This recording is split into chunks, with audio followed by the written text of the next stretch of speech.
Resolved to constitute India into a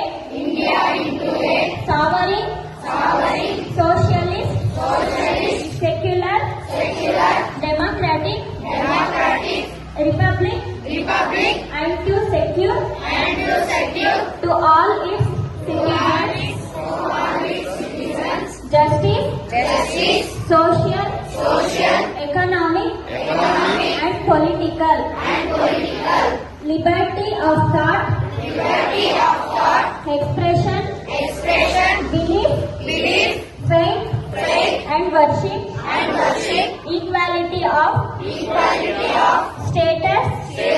and of opportunity, and to promote among them all fraternity,